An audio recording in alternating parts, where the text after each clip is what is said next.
नमस्कार दोस्तों, मैं वैद्य सोनी कुमार हिमाचल प्रदेश हमीरपुर डिस्ट्रिक्ट से हूँ। दोस्तों, बहुत सारे ऐसे मैं वीडियो बना चुका हूँ कि स्तंभन के ऊपर। तो दोस्तों, जो सफ़ेद गुंजा होती है उसका तेल अगर पैरों के नाखून के ऊपर लगा दिया जाए, मल दिया जाए, मालिश कर दी जाए, तो दोस्तों व्यक्ति बहुत ज़्यादा टाइम लगा सकता है। तो दोस्तों, अब आगे बढ़ने से पहले सभी माता भाई बहनों से निवेदन रहेगा कि आप इस वीडियो को ज़्यादा से ज़्यादा लाइक करें, शेयर करें और इस चैनल को भी जरूर सब्सक्राइब करें। दोस्तों, आप जितने भी सब्सक्राइबर हैं, मेरे परिवार में कोई परिवार को छोड़ देता है, कोई नए सदस्य जुड़ जाते हैं। तो दोस्तों, मैं एक रियलिटी बताता हूँ। कल मेरे साथ पूरा दिन क्या हुआ। परसों किसी भाई का मुझे ये गुंजा के तेल का ऑर्डर आया और साथ में थोड़ी सी दवाई। तो मैंने लगभग 10 दिन पहले सफ़ेद गुंजा जो थी मंगवाई थी पंसारी के पास, और मैं 6 किलो गुंजा लेकर के एक कोल्लू में पहुंच गया। 30 किलोमीटर मेरा पंसारी से घर दूर पड़ता है और 40 किलोमीटर जहाँ से पंसारी की दुकान है कोल्लू तक मैं गया। तो दोस्तों, हुआ क्या कि पहले तो कोल्लू वाले ने एक दाना उसको हथौड़े से कूटा, कहा इसमें तेल नहीं है, अगर नहीं निकलता है हमारी जिम्मेवारी नहीं है। और दोस्तों, सफ़ेद गुंजा जो थी वो 1500 रुपये किलो मिली मेरे को। लेकिन मैंने कहा शास्त्रार्थ बात है, झूठ तो नहीं होगी, आप निकालो। और दोस्तों, वो 5 मिनट में आटा बन गया, यानी कि पूरे 9000 रुपये की राख हो गई, धूल बन गई। और मेरे पास सोचने के सिवा कुछ नहीं था। पैसे की बात नहीं थी, लेकिन बात थी उस जुबान की जिस बंदे को मैंने तेल भेजना था। नहीं बनता कोई बात नहीं, लेकिन मैं पैसे उससे ले चुका हूँ। दोस्तों, बड़े शांत मन से सोचा, फिर दिमाग लड़ाया। और दोस्तों, मैं यहाँ ये वीडियो इसलिए बना रहा हूँ कि ईमानदारी से काम करूँगा, भले ही चाहे किसी को फ़ायदा मिले ना मिले। ये मेरा लाइफ का असूल है। और दूसरा, कभी मैं ज़िंदगी से हार नहीं मानता हूँ, जितना पॉसिबल हो सके कोशिश करता हूँ।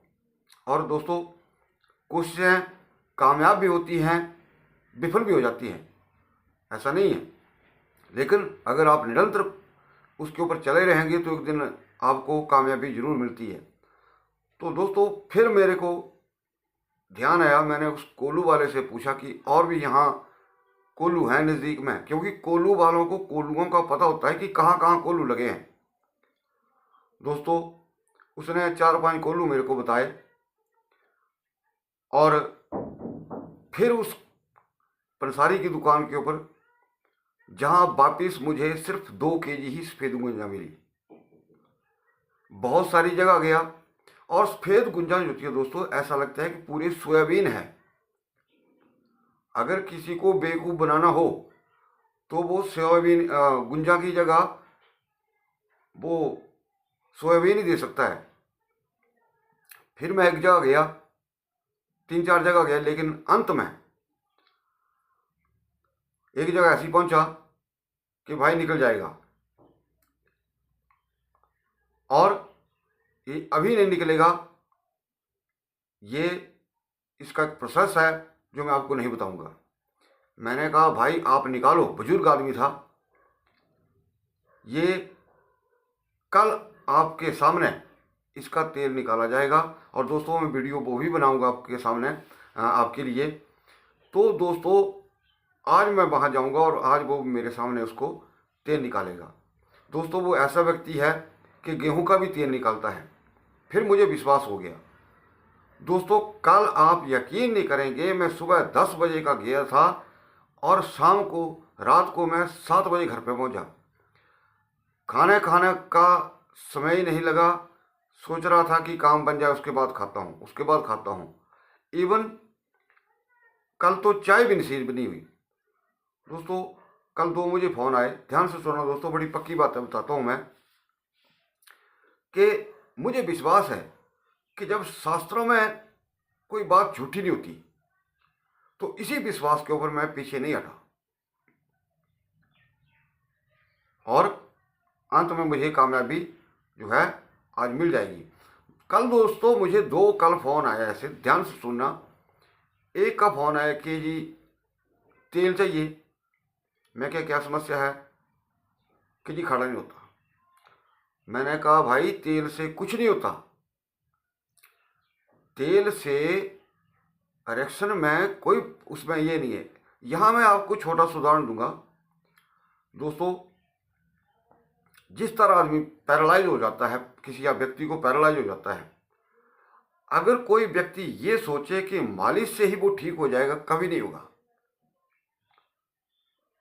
और कोई व्यक्ति ऐसा सोचे कि दवाई से भी वो ठीक हो जाएगा, कभी नहीं होगा। इसके लिए दोनों ही चीज़ें उसके लिए ज़रूरी हैं, मालिश भी चाहिए और दवाई भी चाहिए। तो उसी तरह जैसे कोई निपुंस हो चुका है, लिंग में तनाव नहीं है, इरेक्टाइल डिस्फंक्शन है, तो उसको दोनों ही दवाइयाँ चाहिए। और तब मैं कहा भाई ऐसा नहीं है, तेल का कोई काम नहीं है। दोस्तों देने को तो मैं बोल सकता था हाँ ठीक है आप तेल मंगा लो, लेकिन मैंने मना कर दिया। दूसरी तरफ एक और व्यक्ति का फ़ोन आया कि जी मेरा सिकुड़ गया है, कितने दिन में लंबा हो जाएगा। अब मैं उसको एक बात कह देता कि हाँ तेरा 1 महीने में 1 फुट हो जाएगा, तो बात जमती नहीं। दोस्तों बहुत सारे लोग ऐसे प्रश्न करते हैं कि बेतुका मूर्खों वाले प्रश्न करते हैं। अरे भाई लगाओगे तभी होगा फायदा, चाहे वो आधा इंच बढ़े, थोड़ा कम बढ़े, लेकिन फायदा तो होगा। किसी व्यक्ति को जल्दी फायदा हो जाता है, हर व्यक्ति की अपनी अपनी तासीर होती है। किसी व्यक्ति को थोड़ा लेट होगा, हो सकता है 2-3 महीने उसको लगाने से ज़्यादा फायदा हो। लेकिन यहाँ एक और बात मैं क्लियर कर देता हूँ, साइज जो है, लंबाई जो है वो 35-36 साल तक बढ़ाई जा सकती है और मोटाई जो है वो हर व्यक्ति की हर उम्र में बढ़ाई जा सकती है। दूसरी यहाँ एक और बड़ी पक्की बात बताने वाला हूँ कि जिनका पहले साइज ठीक था, बाद में सिकुड़ गया है, छोटा रह गया है, उन लोगों की भी लंबाई और मोटाई वापिस लाई जा सकती है। परंतु ये नहीं है कि आप 50 साल के हो और आपका इसकी प्राइवेट पार्ट की जो लंबाई है वो 4 इंच हो और आप सोचें कि हाँ अब 8 इंच हो जाए, ऐसा नहीं होगा। तो दोस्तों कहने का मतलब है आप असलियत के ऊपर आइए, असलियत के ऊपर जाइए। अगर आपको कहीं से सोचते हैं कि कहीं से मैं तेल मंगा करके लंबाई या मोटाई बढ़ा लूँगा, ऐसा नहीं होगा। या आपको इरेक्टाइल डिस्फंक्शन है, आप सोचते हैं कि तेल से सब कुछ हो जाएगा, नहीं होगा। तो दोस्तों मैं सभी से, बहुत सारे ऐसे नुस्खे हैं स्तंभन के ऊपर, स्तंभन की खाने की दवाई भी होती है, लगाने की होती है, इरेक्टाइल डिस्फंक्शन के लिए अलग सी दवाइयाँ होती हैं। तो दोस्तों ये मैं आपको जानकारी दी, क्योंकि ये जानकारी इसलिए दे रहा हूँ कि मैं शास्त्रार्थ वीडियो हाँ एक और व्यक्ति का फ़ोन आया कि जी आपने इसके ऊपर अनुभव है। तो दोस्तों मैंने सीधा जवाब दे दिया कि मैं हर फार्मूला अपने ऊपर नहीं आजमा सकता, मैं आजमाता हूँ। दोस्तों ये शास्त्रार्थ बातें हैं, ये सच्ची होती हैं। किसी ऋषि मुनि ने अगर इनको लिखा है तो वो झुठलाई नहीं जा सकती। जिस तरह मैंने आपको सिर्फ एग्जाम्पल दिया गुंजा का, अगर निकलता है तो निकलता है। और एक और बात दोस्तों कि कोई वैद्य जा रहा था, रास्ते से गांव से गुजर रहा था, तो कहीं उस गांव में डेथ हो गई थी किसी की। तो उसने ऐसे चलते चलते पूछ लिया इस वैद्य ने कि ये आदमी, ये इस गांव में क्या हुआ? कि जी कोई मर गया। वो कैसे मर गया? कि जी बीमार था। तो उसने पूछा कि ये 3 जड़ी बूटियां यहाँ पे हैं। तो उस वैद्य ने कहा कि जहाँ वर्ण, अडूसा और बच होती है वहां आदमी नहीं मर सकता। ये कैसे मर गया? वो प्रयोग जो थे दोस्तों, वो उच्च कोटि के वैद्य थे, हम उस लेवल के नहीं हैं, लेकिन ऐसे ऐसे प्रयोग हैं कि जिनके बारे में वो विद्या ही विलुप्त हो चुकी हैं। तो हमारे इस वीडियो को बनाने का मकसद जो था दोस्तों, असलियत के ऊपर चलना है। कोई व्यक्ति किसी बीमारी से परेशान है, हताश ना हो। ऐसा नहीं है कि लिंग की बात कर रहा हूं, मैं किसी बीमारी से पीड़ित है, हार मत मानिए।